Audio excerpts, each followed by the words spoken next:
Imaginez une question si simple, mais dont la réponse a surpris même les plus critiques et les sceptiques. Pourquoi le docteur Zakir Naik dit ce qu'il dit sur Jésus et le Coran? Aujourd'hui, nous allons explorer cette réponse, non pas pour débattre dans la confrontation, mais pour éclairer, réfléchir et rapprocher nos croyances.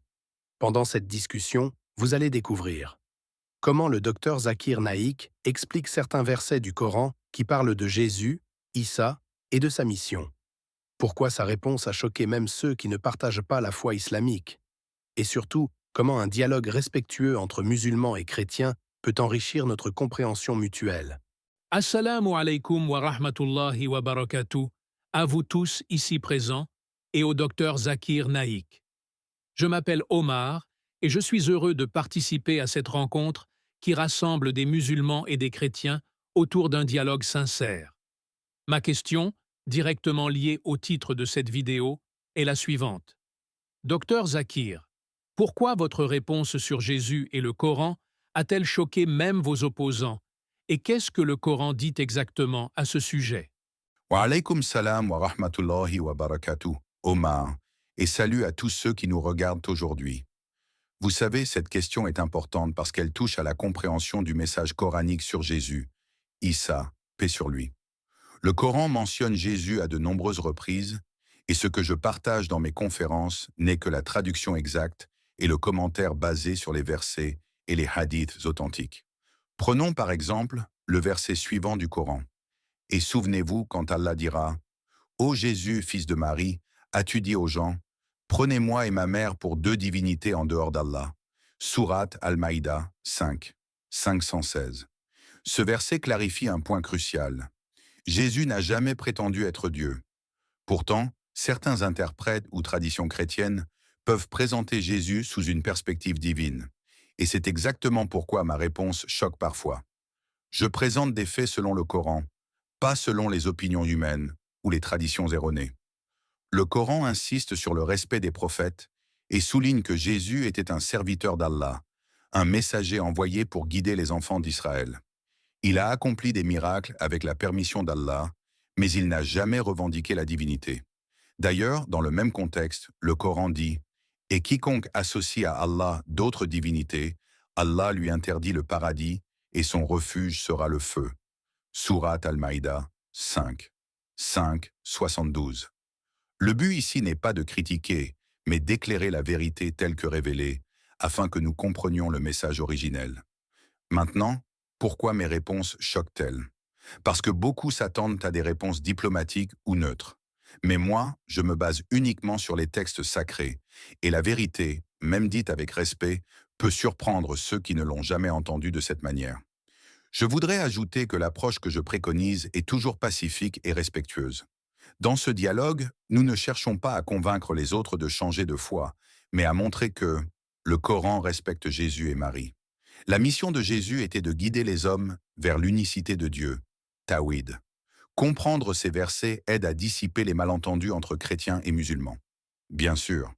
Voici la deuxième partie du script, directement dans la continuité de la première partie, centrée sur un dialogue approfondi et respectueux, sans salutation ni conclusion finale. Pour approfondir, parlons de ce que le Coran dit sur la naissance et la mission de Jésus, car c'est un point qui intrigue beaucoup de personnes. Le Coran souligne que Jésus est né miraculeusement de la Vierge Marie, sans père. Voici ce verset. Et mentionne dans le livre Marie, quand elle se retira de sa famille en un lieu vers l'est. Elle prit un voile pour se protéger. Alors nous lui envoyâmes notre esprit qui se présenta à elle sous forme humaine parfaite. Sourate Mariam 19, 16 à 17. Ce passage montre la pureté et l'importance de Marie, mais aussi que l'esprit qui lui est apparu est l'ange Gabriel, Jibril, envoyé par Allah pour annoncer la naissance miraculeuse. Il ne s'agit pas d'une union divine, mais d'un acte miraculeux voulu par Allah. Maintenant, certains se demandent, mais alors pourquoi les miracles de Jésus sont-ils si impressionnants? Le Coran nous répond, et Allah enseignera à Jésus le livre et la sagesse, la Torah et l'Évangile. Et il fera de lui un messager aux enfants d'Israël. Sourate Al-Maïda 510. Tous ces miracles, comme guérir les malades ou ressusciter les morts, sont effectués avec la permission et la puissance d'Allah. Jésus n'a jamais revendiqué ces actes comme étant le fruit de sa propre divinité. Cela est un point essentiel pour comprendre pourquoi certains sont surpris par mes explications. Elle clarifie ce que le Coran affirme sans détour. Par exemple, le Coran dit « Je crée de l'argile comme un oiseau et je souffle dessus. Par la permission d'Allah, il devient un oiseau. » Sourate Al-Imran 3,49. Ici, Jésus accomplit des miracles, mais toujours avec la permission d'Allah, ce qui distingue le rôle d'un prophète de celui d'une divinité. Beaucoup pensent que l'incarnation de Jésus implique qu'il serait Dieu, mais le Coran corrige cette idée et insiste sur le monothéisme pur. Omar, vous pourriez ajouter quelque chose à ce propos pour aider le public à saisir la nuance? Merci, Dr Zakir. Oui, ce point est fondamental. Ce que je trouve fascinant, c'est que le Coran ne dénigre jamais Jésus ni Marie. Au contraire, il les élève et les respecte profondément. Il clarifie simplement que l'adoration revient uniquement à Allah et que Jésus était un messager fidèle. Cela aide à comprendre que le respect et l'amour pour Jésus ne contredisent pas le tawhid. Exactement, Omar. Et cela nous amène à un autre sujet souvent mal compris, la crucifixion. Beaucoup de gens pensent donc que Jésus a été crucifié et est mort sur la croix. Le Coran apporte un éclairage différent. Et à cause de leurs paroles, nous avons vraiment tué le Christ, Jésus, fils de Marie, le messager d'Allah. Alors qu'ils ne l'ont ni tué ni crucifié, mais cela leur a été fait apparaître ainsi. Ceux qui divergent à son sujet sont dans l'incertitude. Ils n'en ont aucune connaissance certaine. Ils ne font que suivre des conjectures. Sourate An-Nisa 457. Cela montre clairement que Jésus n'a pas été tué sur la croix. Allah l'a élevé vers lui. Les détails exacts de ce qui s'est passé sont connus de Dieu seul. Et le Coran corrige ici certaines croyances erronées qui circulaient déjà à cette époque. Omar, vous voyez, ce verset a suscité beaucoup de débats, même parmi des experts chrétiens et musulmans. Mais ce qui est important, c'est de se concentrer sur le message, la protection d'Allah sur ses prophètes et le respect dû à leur mission. Et il y a un autre point fascinant que le Coran souligne. Et nous avons fait de Jésus et ses disciples des témoins de la vérité. Sourate Al-Maïda 511. Non seulement Jésus a prêché le message d'Allah, mais ses disciples ont continué cette mission. Cela montre l'importance de la transmission du message et le rôle de chaque croyant dans la diffusion de la vérité. Le public pourrait se demander, alors quel est le vrai rôle de Jésus aujourd'hui pour les musulmans et les chrétiens?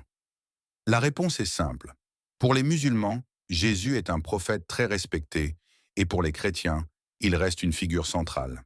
Le Coran invite à respecter et honorer ces figures, tout en clarifiant la différence essentielle entre prophète et divinité. Omar, comment expliquez-vous cela dans vos discussions avec des amis chrétiens? Je leur dis toujours, si nous respectons Jésus et Marie, nous ne diminuons en rien leur importance. Mais il est crucial de comprendre le message original. Dieu est un et unique. Cela crée un espace de dialogue basé sur la compréhension mutuelle et le respect, plutôt que sur les malentendus historiques ou les interprétations erronées. Wa alaykum salam wa rahmatullahi wa barakatuh, Omar. Merci infiniment pour vos paroles et pour votre ouverture d'esprit. Je vous remercie également de m'avoir écouté attentivement et de poser des questions sincères et respectueuses. À vous tous qui nous regardez, je vous invite à continuer ce voyage de connaissances et de réflexion. Abonnez-vous à la chaîne Lumière de la Vérité, aimez cette vidéo, partagez-la avec vos amis et vos proches, et surtout participez dans les commentaires. Dites-nous ce que vous avez appris, posez vos questions et partagez vos impressions. C'est ensemble, dans le dialogue et le respect, que nous pouvons rapprocher nos croyances et approfondir notre compréhension mutuelle.